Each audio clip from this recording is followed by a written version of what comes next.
Um, no, I think this is the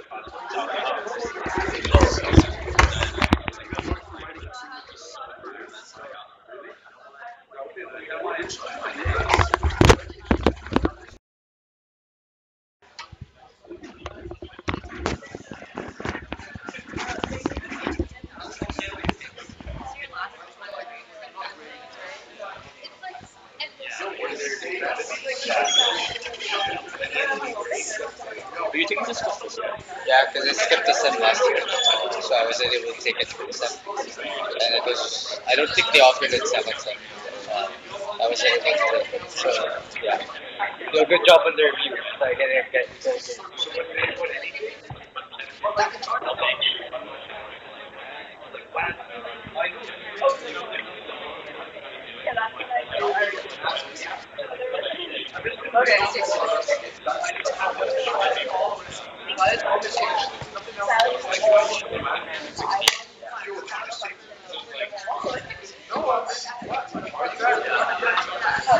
I think,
Hi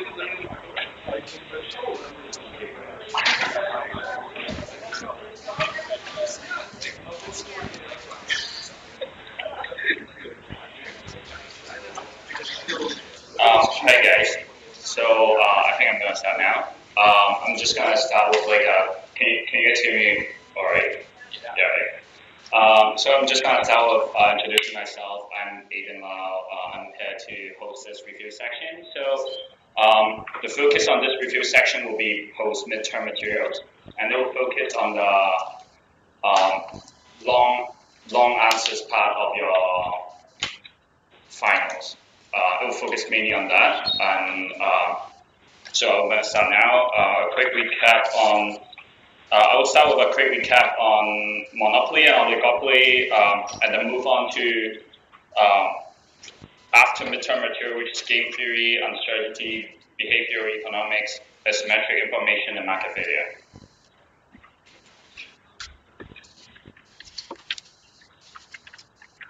So I'll lead you guys to do a range of questions. These questions are designed based on past years finals, and they're supposed to simulate and tell you guys how your finals is going to be like. I'm going to start with definitions here. So these are the definitions of oligopoly. There are some barriers of entry. A few firms dominate the market, and a cartel is a number of firms cooperating with each other to set prices and output to make the most profit. So economic duopoly is two firms that sell identical product and compete in choosing quantities. And the characteristics of a monopoly is there's only one seller and many buyers. There's barriers to entry. The product has no good substitute, and the monopoly has great market power and ability to set price. So I have a question here. You guys can take a few minutes to complete it first, and I will. After a few minutes, I will lead you guys in terms of how to solve this problem. And yeah, you can just look at it and try to solve it by yourself. I'll give you like 2 minutes to try to solve it by yourself first.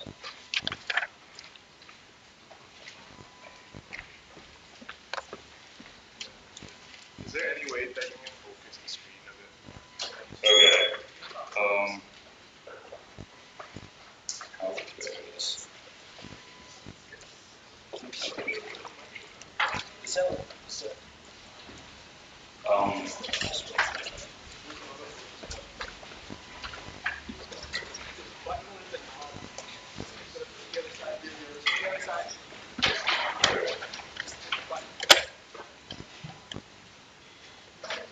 Does it work?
So now all of you guys have like a fair bit of time to look at the question and try to solve it. I'm going to solve it here in front of the projector.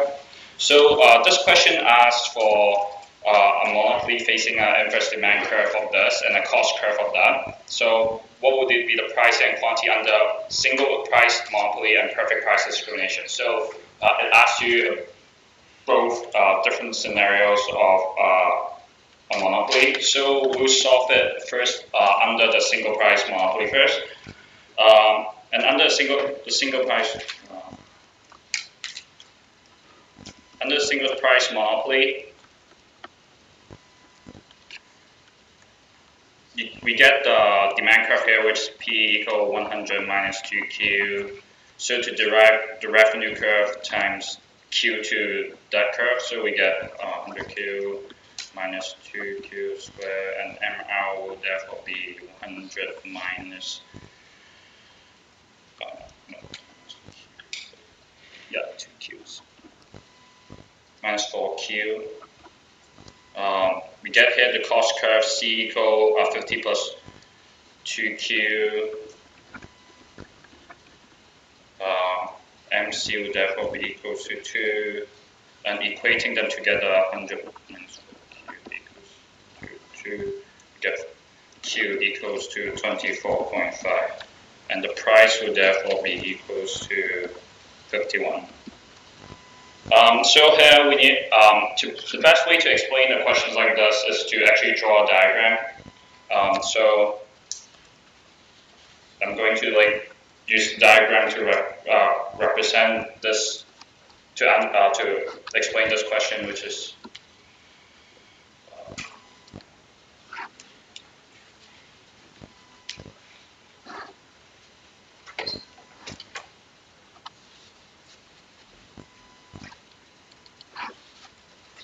MC DOP.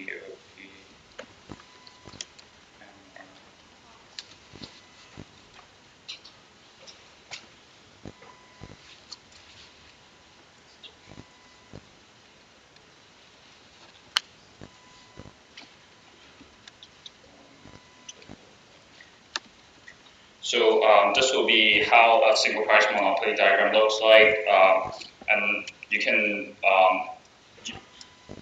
It's best to answer such a question referencing to the diagram. So to draw the diagram and actually reference back to it will be the best way to tackle a question like that. The second part of it asks for a perfect price discrimination monopoly situation in which you just equate P equal MC, which is, and because you get MC equals 2 in the previous part, you just equate 100 minus 2Q. Q is therefore equal to 49. And the perfect price discrimination graph is basically the same graph without the ML, with the ML. But you just produce until this quantity here, which is 49, and charge different customer a different price, the maximum amount they're willing to pay. So the diagram is actually similar, and you can just use it to solve that problem too. So moving on to the next part. Suppose now an individual demand curve is this, and it asks you the SS fee and unit fee for the firm. And to solve it, it's similar to the previous part. You do P, you get the demand curve of P equal 20 minus 4Q.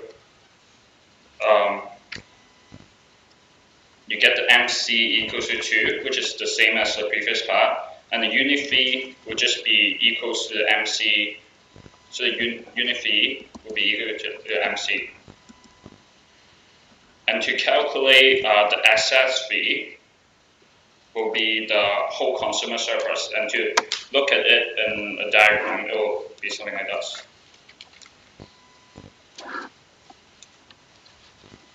So you get the demand curve over here, and you get the MC curve, which is MC and equals to, you get MC equals to 2, this will be 20. So this basically, this whole part, you need to try to calculate, and this whole part will be the excess fee. Wait, what?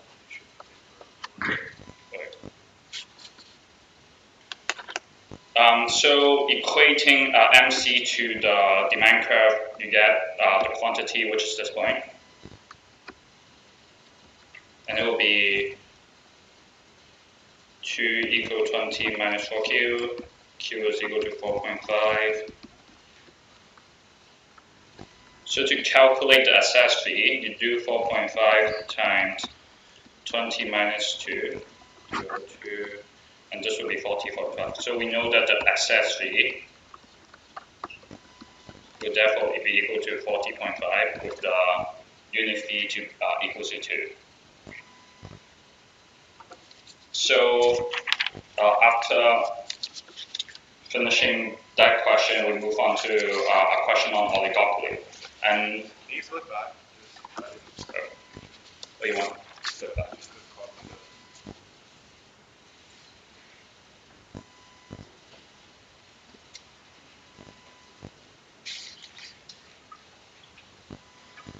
In such a scenario, the monopoly will be able to capture the whole of consumer surplus, which is this part. And it is similar to our perfect price discrimination.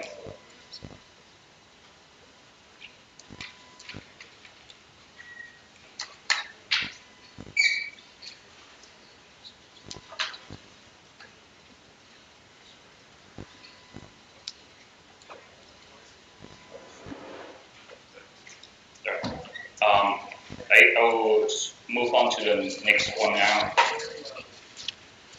So the next one will be an example on oligopoly, and you need to derive the best response function and stuff like that.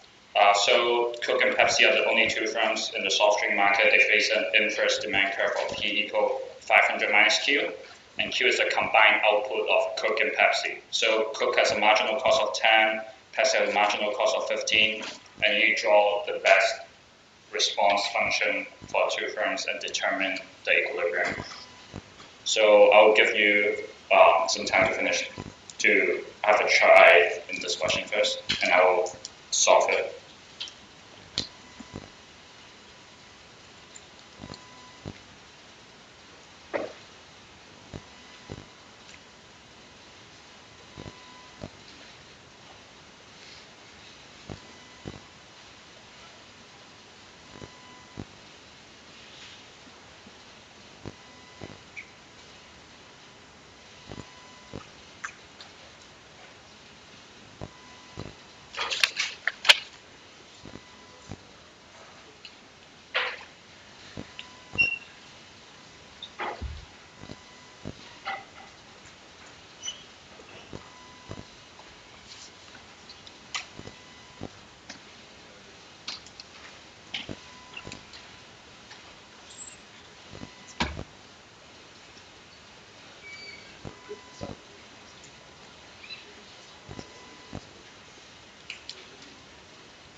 So I will start solving it in front here now. I'll first solve it algebraically and then solve it and show you guys the best response, how to draw the best response function and stuff like that. So we first consider the perspective of curve. We get P equal 500 minus Q, which is the demand function, and we know that this Q equals to the quantity produced by Coke and quantity produced by Pepsi. So here we derive the revenue function just same as previously. We do 500 times QC minus QC plus QP times QC. So the marginal revenue function of Coke would therefore be 500 minus 2QC minus QP.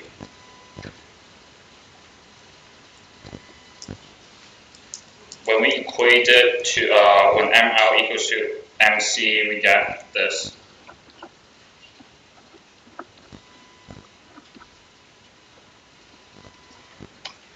We get this, which is like just equating ML equal to MC.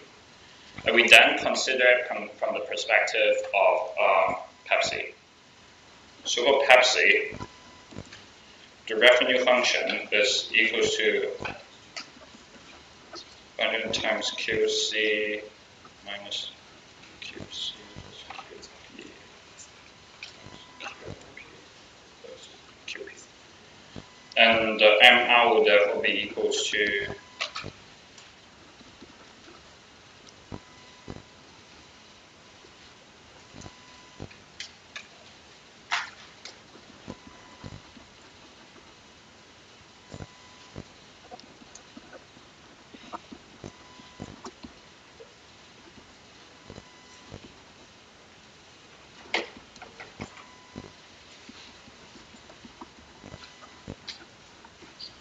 I'm just equating the MR equal to MC for Pepsi and changing the subject of the equation to QC, and we can therefore substitute this back to the original function, which is which I'm going to do here.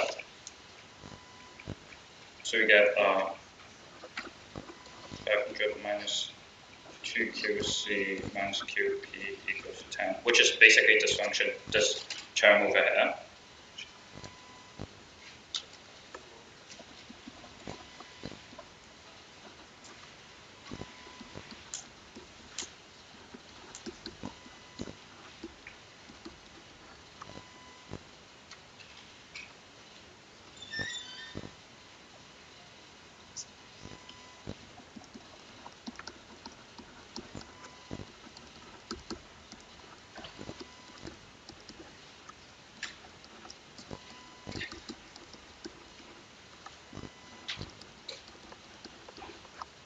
So here, through doing these calculations, we'll be able to calculate QP here.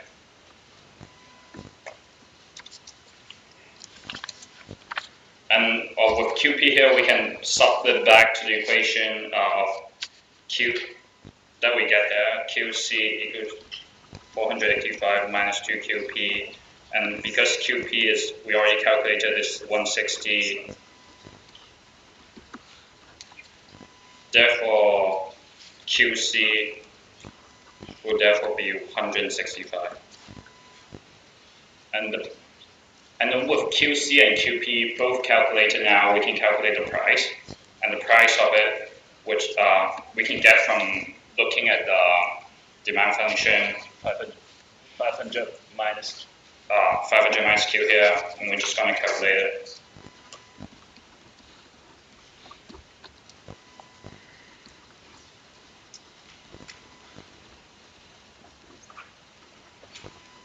P is therefore equal to 175. So here we have solved it purely algebraically, and we're going to draw the best response function now.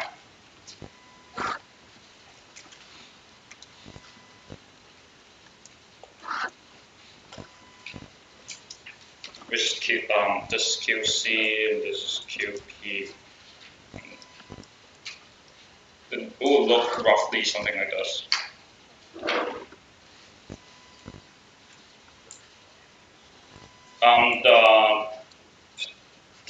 The equation of these lines is just changing the subject of this equation over here and this equation over here, which and we will get the equation of this line.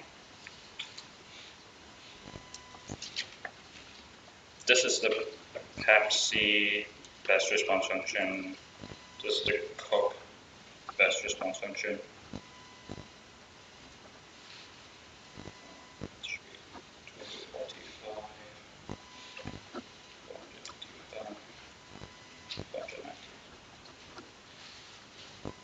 At this point will be the equilibrium, which is Coke producing 100, Pepsi producing 160, while Coke produce 165. And it makes a lot of sense because Coke has a lower marginal cost, which is the result of this unequal production. I'll answer any questions in the break later. These are materials that are covered before the midterm, so I'm just moving on, moving it very quickly. The material after this will be after midterm materials, and here it is.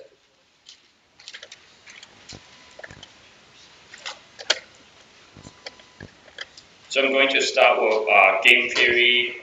I have a bunch of definitions here. I'm just going to move quickly through it. So a static game is a one-time game when both players choose simultaneously. The dominant strategy is a strategy that's optimal no matter what your opponent plays. So Nash equilibrium is an equilibrium where both players cannot get higher payoff by changing strategies. And pure strategy is player choose one strategy with certainty. A prisoner dilemma is when two individuals acting in their own interest pursue a course of action that leads to not an ideal outcome. A coordination game is a game with multiple pure strategy Nash equilibria, which can be attained when the players choose a corresponding strategy. And a tit for tat strategy is a player respond according to the opponent's previous play and cooperate when the other players cooperate and cheat when the other players cheat. So here I have an example here. I would like you guys to take a few minutes to try solve this problem now. And I will work on it later.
So let's start solving this question now.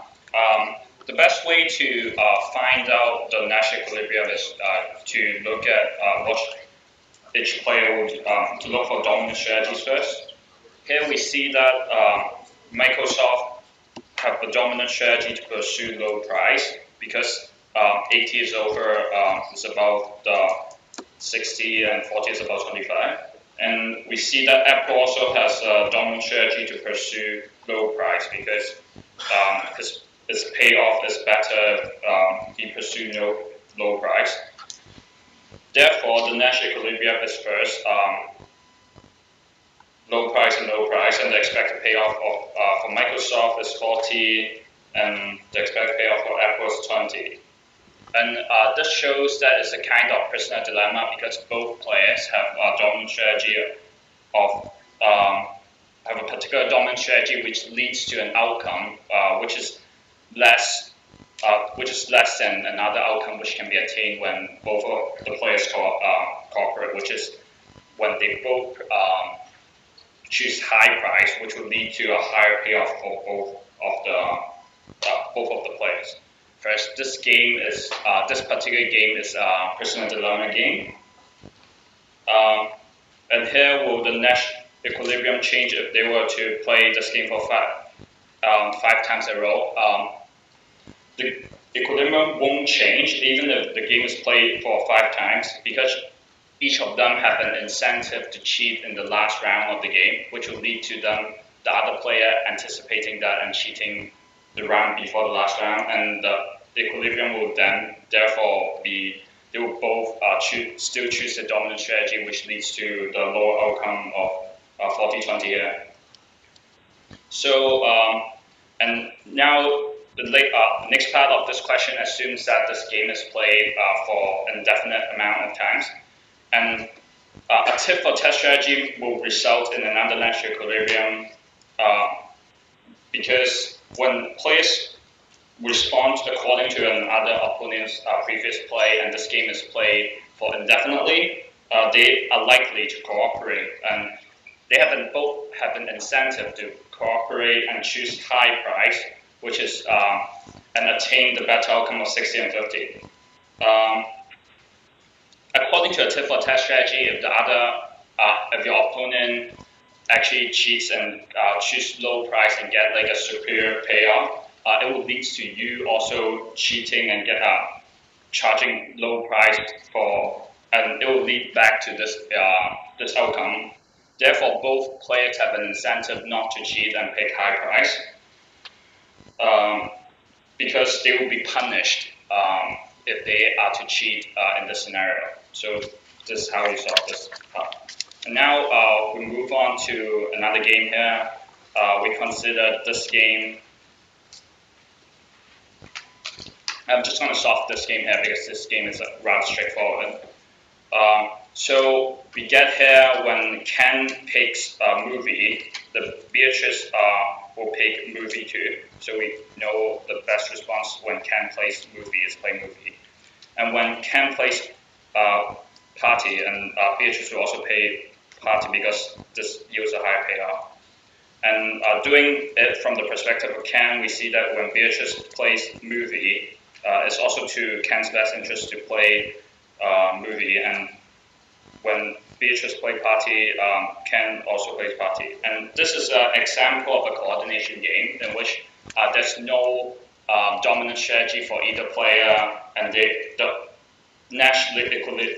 two Nash equilibria, and they can only be attained when both players cooperate with each other. And this is how signaling and pre-game communication plays into this scenario.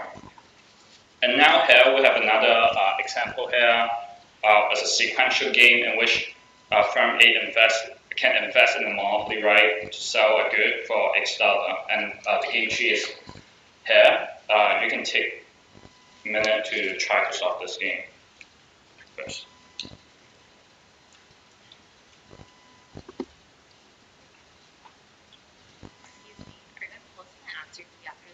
Yes, I'm going to post them after.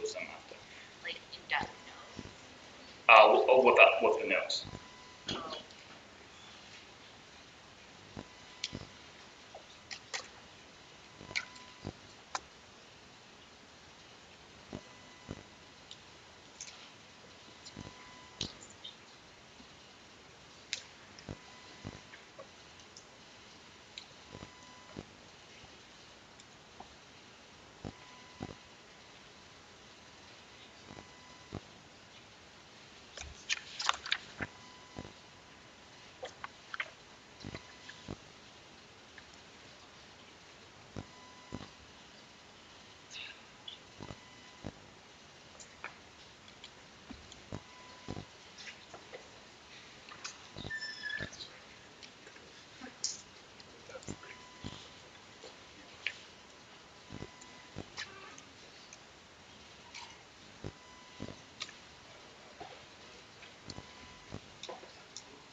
So I'm going to start solving this now. This part, the game theory part, requires more explanation and less calculation, and the later part of this referral section will require more calculation. So we solve it through backward induction. We know that when firm A doesn't buy the monopoly right, firm B will only choose enter over not entering when his payoff is more. So we get here, firm B will choose to enter when this equals when his payoff 1,000 minus y is over 0. So here we know that when y is less than 1,000, then firm B will choose to enter. So firm A will only choose to buy a monopoly right when 3,000 minus x is more than the 2,000 over here.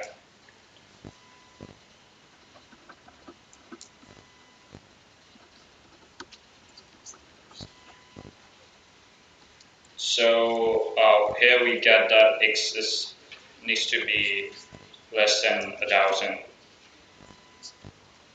So here we get the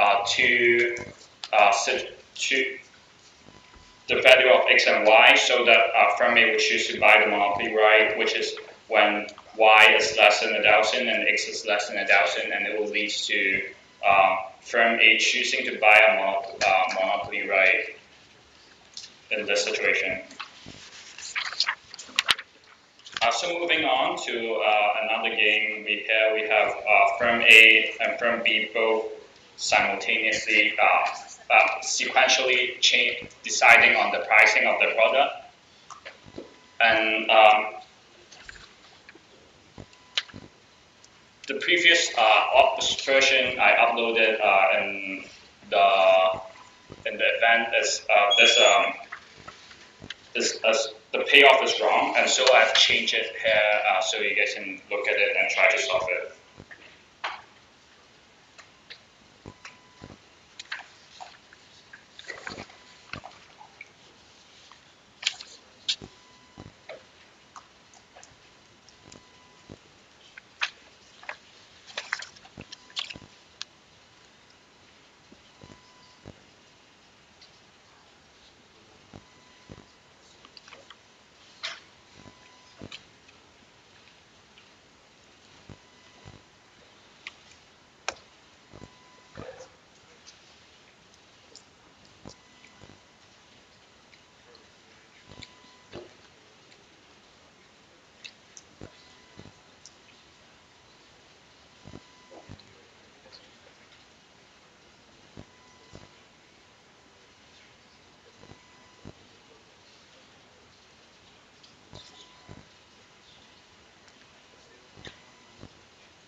So I will start solving it here now.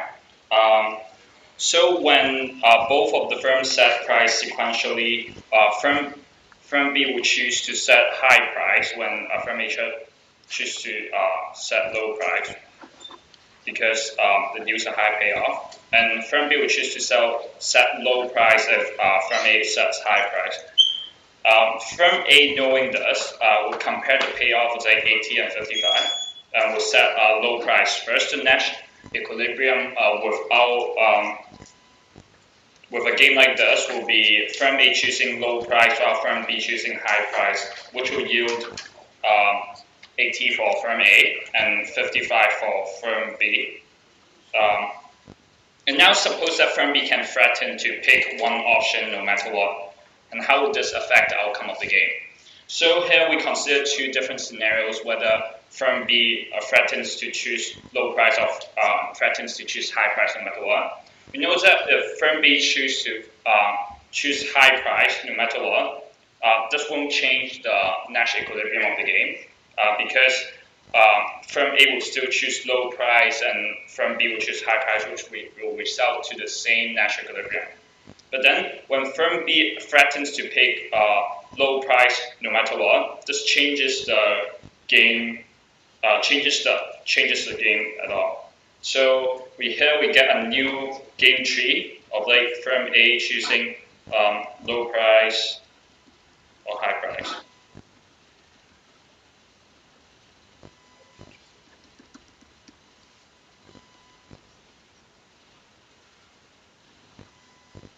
And firm B will only choose low price.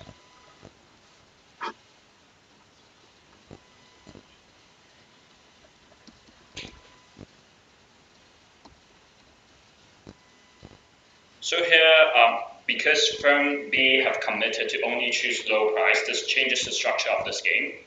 And we know, when we can see here, firm A will be comparing the payoff of 40 and 55 and decide to choose high price instead, which will result in firm B getting a higher payoff than the previous Nash equilibrium, which firm B will only get 55, and now firm B is able to get 75. So in this modified game, because firm B have threatened to choose low price only no matter what, he's able to change the outcome of this game and make this game to his favor. Hi. So if B threatens to choose only low price, Yes. it's not a credible threat, We are assuming that firm B can credibly threaten to choose low price only. But then if firm B can communicate this to firm A that he will only choose low price no matter what, then if he is able to make a credible threat, it will changes the structure of this game, which can alter the Nash equilibrium.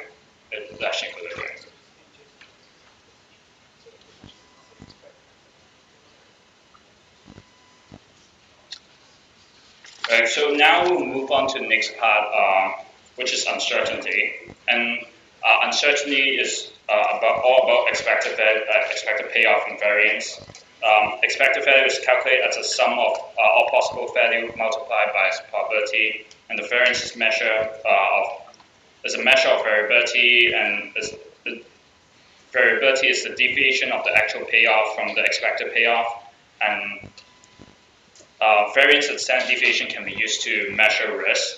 And here is the equation for variance. Here we have an example, a two-part example of how Jonathan has just graduated and decided to either join a startup firm or work in an accounting firm. The accounting firm pays a fixed salary of $1,100 a month, while the startup provides a salary of $3,000 with 20% probability, or a salary of $750 with 80% probability.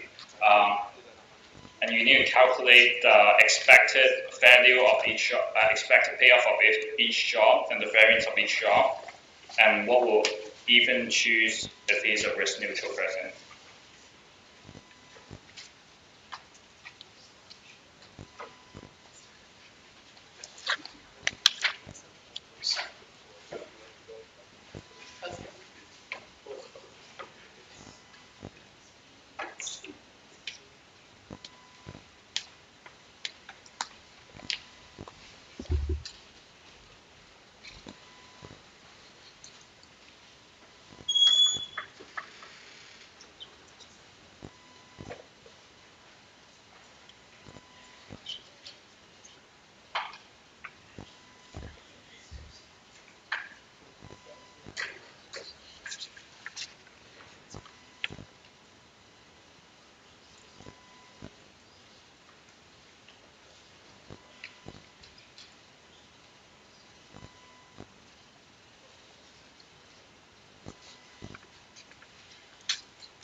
So let's start, try to solve it here in front of you now. So there's two jobs. The first, the accounting firm job, and the expected payoff is 1,100 for sure.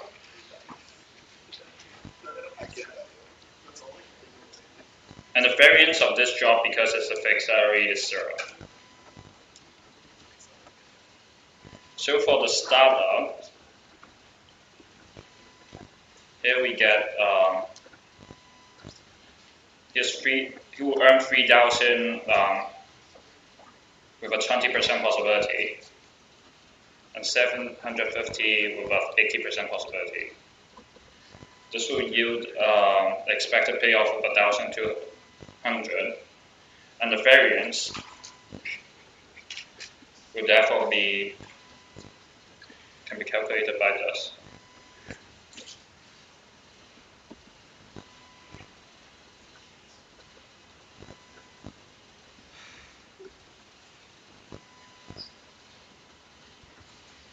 And if Ethan is a risk-neutral person, he only cares about the expected payoff. And comparing the both of the expected payoff, since the startup provides a higher expected payoff, then Jonathan will decide to pick the startup over the accounting firm. However, this job has a bigger variance, which means that this job has generally more risk comparing to this job. And moving on to the next part, we now get Jonathan's utility function, and which is here. And looking at this utility function, we immediately notice that Jonathan is a risk-averse person because looking at this utility function. But however, you can still also calculate you can still arrive at the same conclusion that he's a risk-averse person after doing the calculations. So here we compare the utility of Jonathan if he were to choose each of these jobs. We know that if you choose the accounting job, you'll get the square root of that 1,100, which is roughly equal to this. And if you were to choose the startup job, you would get this utility,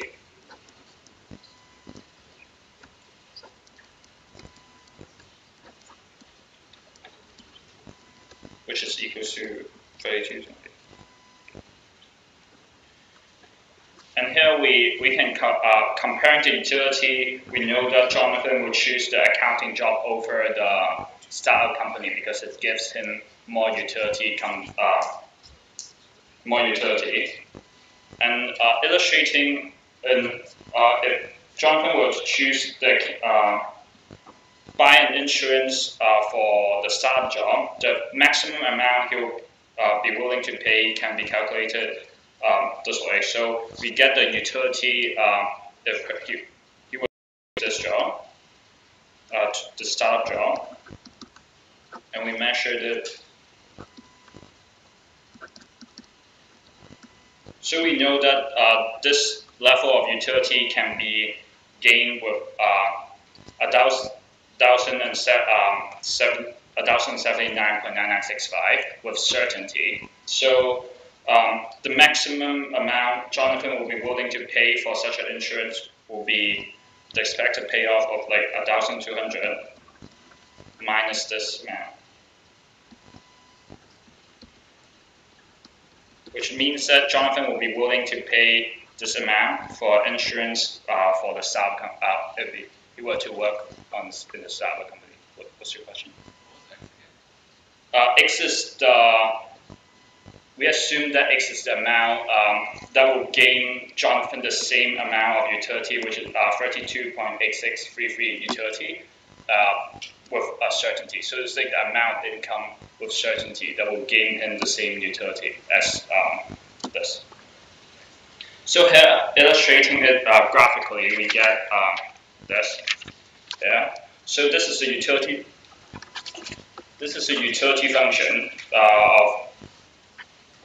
of square root y, and here we get that this is the job in the style company, which yields an expected payoff of 1,200.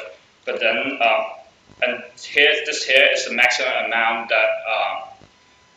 that he will be willing to pay for insurance against the uncertainty that comes with the job. So,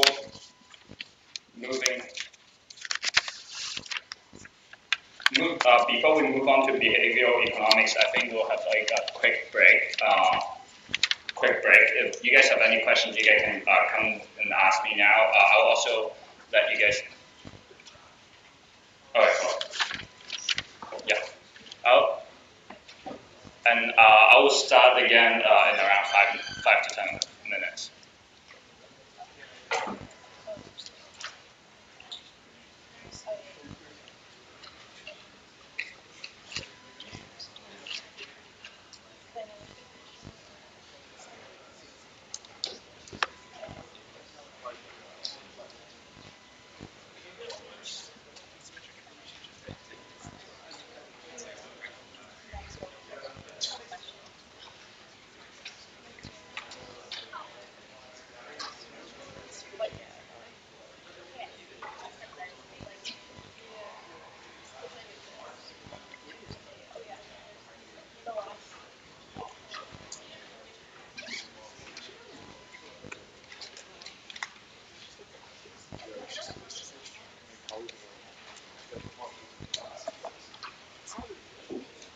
Yeah.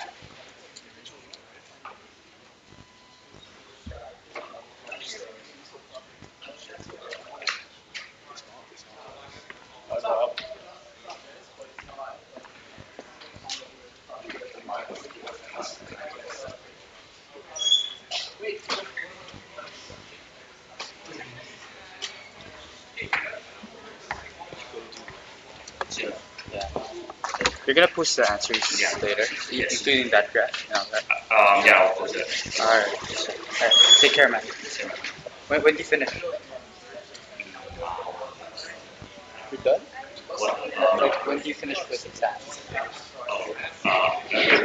a 10-day break. I finished like three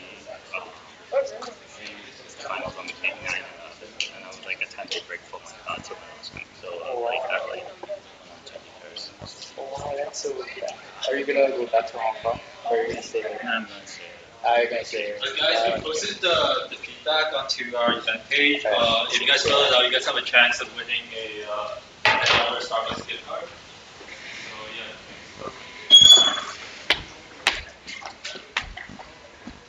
So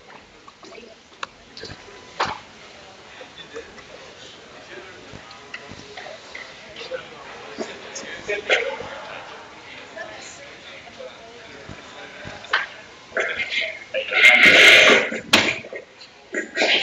I can't hear you.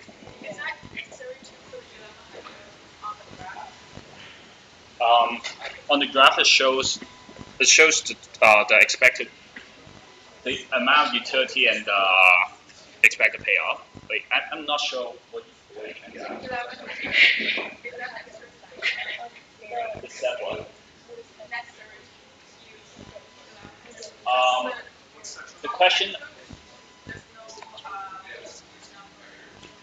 Okay. It's better. It's always. I think it's better to answer with reference to graph, and it will enable you to explain the answers better if that answers the question. I'm not exactly sure. What's your question?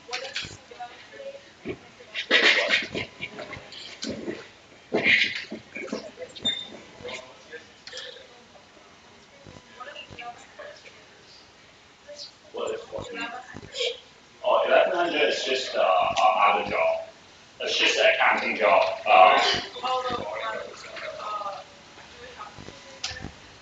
don't have to put it there, it's just for a reference. Yeah, it's just for you to compare the two.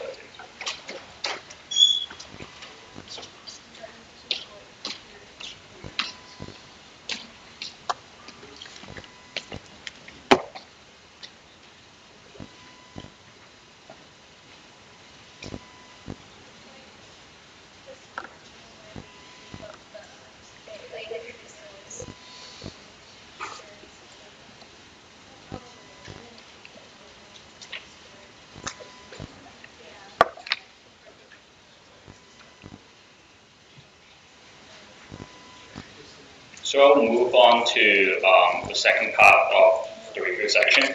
I'll start with behavior economics. This topic, there's like less potential for there to be long answers question for this part of the topic, and it is more likely to appear in your in the MC of your finals. So we're just going to go through it quickly. The gambler fallacy is a false belief that past outcome has an effect on current outcome. Overconfidence is while the subjective confidence in his or her judgment is reliably greater than the objective accuracy of those judgments. The framing effect is that when people reverse the choice if a problem is framed differently, the reflection of effect is people are risk averse when making choices about gains and risk preferring when making decisions regarding losses. The certainty effect is when many people put more weight on certain outcomes, and the prospect theory is people treat gains and loss differently. And these parts are more likely to appear in the MCs of your finals, so I'm not going to spend much time on it. And now move on to asymmetric information. So asymmetric information is a situation when one party knows more than the others, and it can lead to effort selection and moral hazard. Effort selection and lemon problems when consumer lacks information on product quality, and moral hazard is when one party might take advantage of the uninformed party when they have more information. The agency problem is a type of moral hazard, and is when the agent's objective does not coincide with the principal's objective, and the agency problem is a type of moral hazard. So here I have an example question here. You guys can take a few minutes to try to solve this, and I will be solving it in a few minutes.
So we'll start to solve it now. we know that the buyers know that there are 70% of the books are good and 30% are bad, and they're willing to pay 80 for good books and 40 for bad used textbooks. So with this, we know buyer will be willing to pay 70% times 80 plus 30% times 40. And this will be 68. So buyers will be willing to pay 68.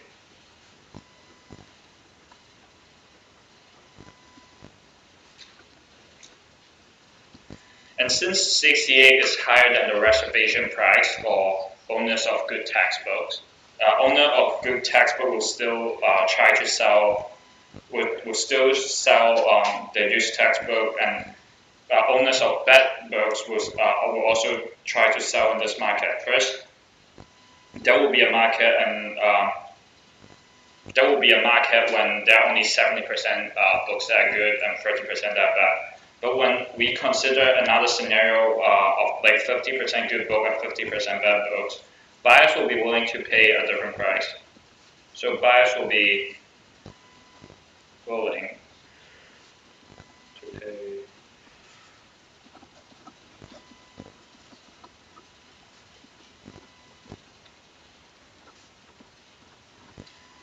So buyers will only be willing to pay 60 in such a market. And because 60 is lower than the reservation price for owners of good textbooks, they will not be willing to sell the textbooks, and the market will only consist of bad used textbooks.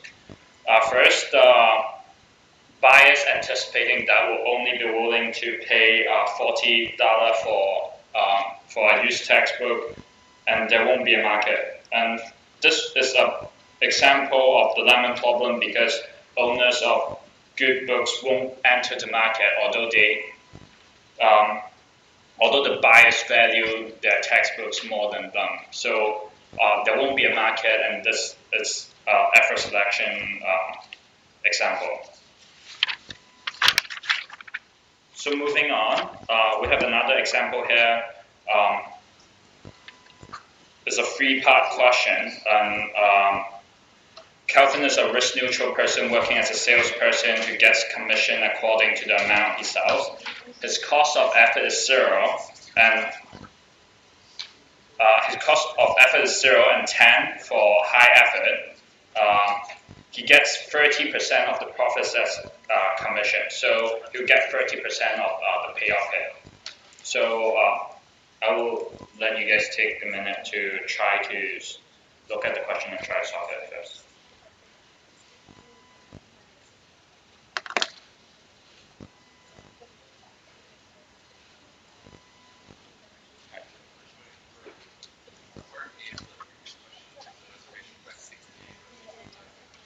Um, 65. The equilibrium price for first part will be 68, and for the second part there won't be equilibrium at 60 because it's lower than the reservation price, and the eventual equilibrium will be 40, which is the amount they're willing to pay for that textbook only.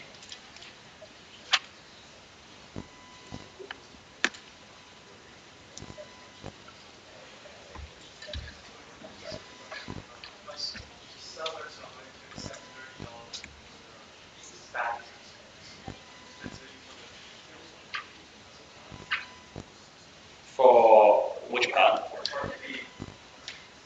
For part B, buyers will be willing to pay 40, and sellers will be willing to sell at 30. So there will still be a market.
So I'll start calculating it now.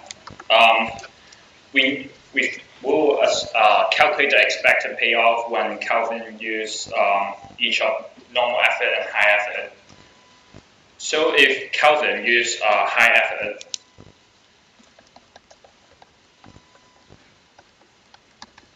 you get 30% of 30 with 0.3 possibility plus 30% of 55 with like 50% possibility, and 30% of 100 with 20% possibility. So this will yield, and we need to then minus the cost of effort for him to use high effort, which is minus 10. And this will yield the expected payoff of 6.95. And when Kelvin use normal effort, we do the same here. We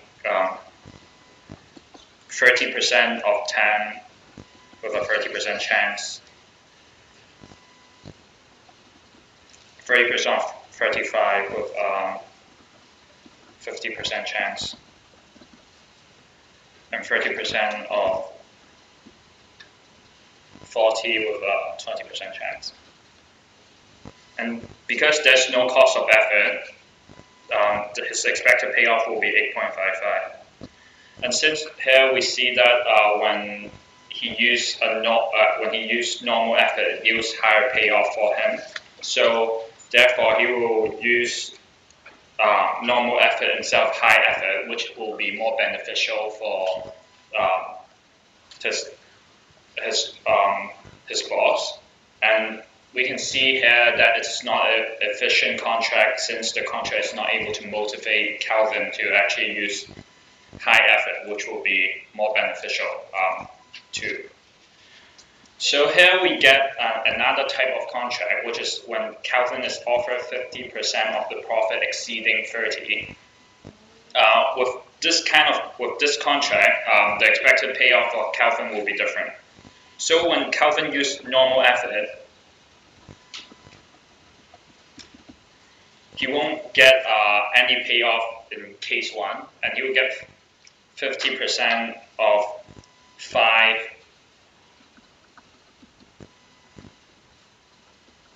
with a 50% possibility, and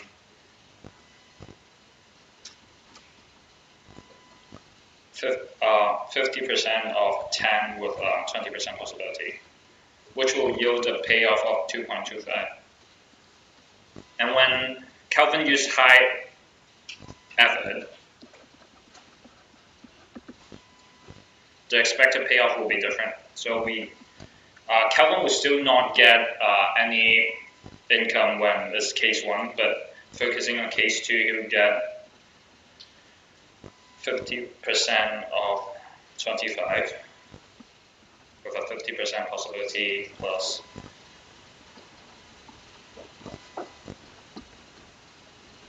50% of 70 with a 20% possibility, minusing his cost of effort, which is 10, which will yield a payoff of 3.25. So here we can see that this contract can motivate Kelvin to actually use high effort because it yields a higher payoff than normal effort. We can see that this contract pays lower than the previous contract in the beginning here, but then it is a more efficient contract for Kelvin's boss, and which is motivate Kelvin to use high effort, which is the more ideal outcome. And other than this, there are also other ways that can motivate, that has the potential to eliminate the agency problem. One method is the use of bonus, which is extra payment if a performance target is hit. And this here is an example of a bonus system in which you get payment when a performance target of 30 is hit. There are also another method called the auction, which is to grant the right to purchase share at a given price. It is expected that if Calvin is to get share of this company, he will be motivated to work harder to increase the value of this firm by using high effort. And another way is to use piece rate, which is to let Calvin get paid for each unit or outcome he produces. So these are three other methods other than profit sharing that has the potential to eliminate agency problem. So moving on to the last part, which is market failure.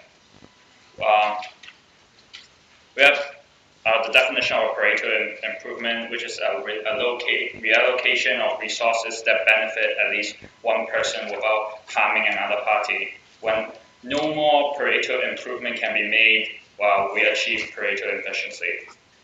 Market failure is when total surplus is not maximized, and this can be due to non-competitive behavior, externalities, and asymmetric information. An externality is a loss or gain in welfare to an unintended party resulting from an activity of another party without any compensation for a losing party. So here we have an example here. The energy market in Vancouver has a demand curve of this, or either marginal cost is given by this. I have forgotten to add an extra part to this question. The firm is forced to charge marginal cost by the government.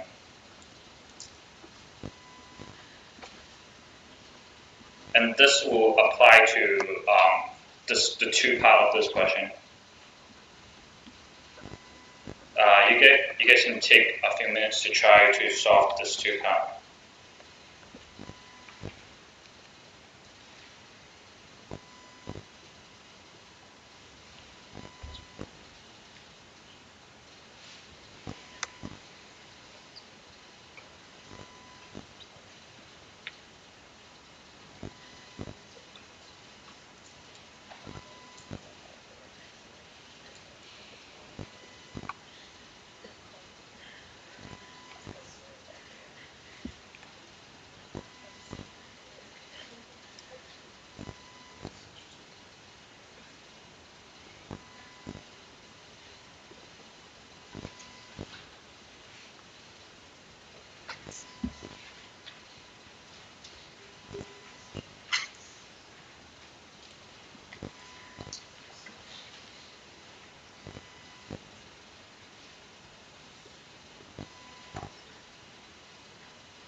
So we start solving now. we know that the demand curve is P equal 300 minus Q, and that the firm is forced to charge marginal price, so we'll know that the price is equals to 30. Therefore, the Q will be equal to 270 when the price will be 30. And for the next part, we know that the margin, since there's like 20 per unit of pollution estimated to be 20 per unit of Q, we know that the marginal social cost is equal to the marginal cost plus the cost of the pollution, which is 20. So the total marginal cost will be 50 because the marginal cost is 30, given in the previous part. So the social optimal level of output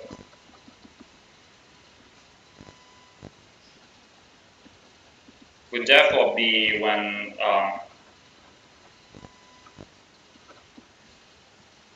the demand is equals to the marginal social cost, which is 50. And the Q will therefore be 250, while the price will be 300 minus 200 will be 50. And the deadweight loss can be illustrated in a diagram.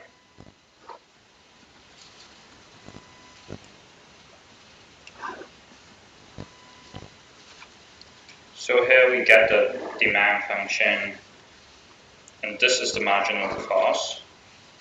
The marginal cost is at 30. So this is the marginal private cost. And adding the pollution to it, the marginal social cost is 50. And this leads to an overproduction because the cost of the pollution is not calculated into the cost.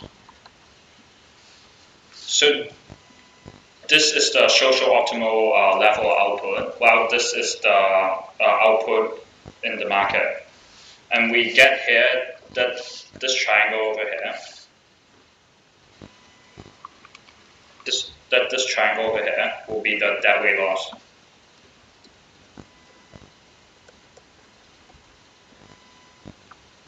So to calculate the amount of deadweight loss, we can try to calculate this triangle, which is 27.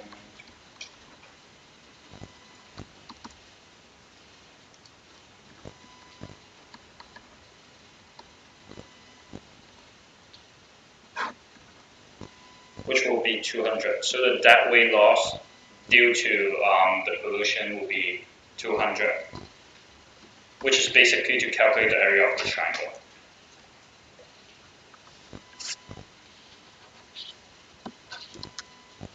So moving on to our last example, we get explain why there cannot be a Pareto improvement when a monopoly achieves perfect price discrimination, and how that is a Pareto efficient state. When a monopoly achieves a perfect price discrimination, it is already a Pareto efficient state, since it is impossible to make anyone better off without making anyone worse off. And any effort trying to attempt to restore the consumer surplus in this example would hurt the producer, which conflicts with the definition of a Pareto improvement, which is to improve one person's welfare without hurting another person's. First, perfect price discrimination will not be, there can't be any more Pareto improvement when there's perfect price discrimination. And there can also be any potential Pareto improvement, which is defined as increase in total surplus, because the surplus of the commodity is maximized when there's perfect price discrimination.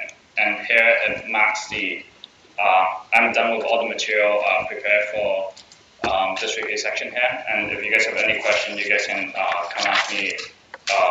And if there is anything unclear, you can come ask me. And this is the end of this review section.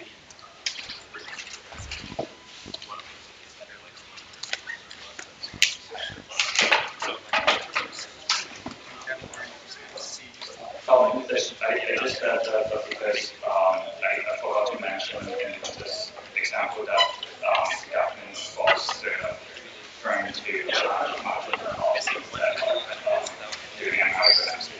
Because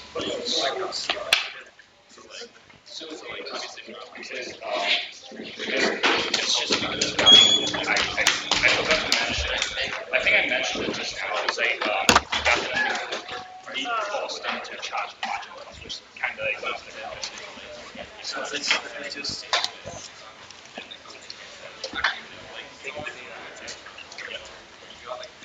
which is they just have to charge margin cost, which is the assumption was when I forgot to mention. I wrote it down.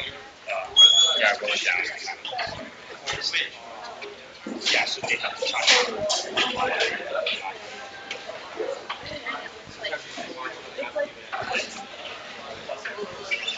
Yeah, But if it didn't say that, yeah.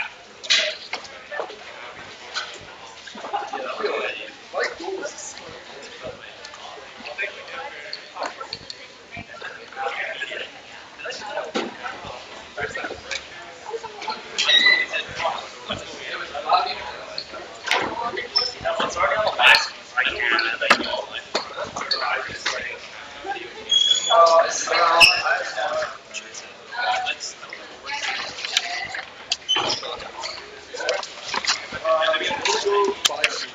Probably cover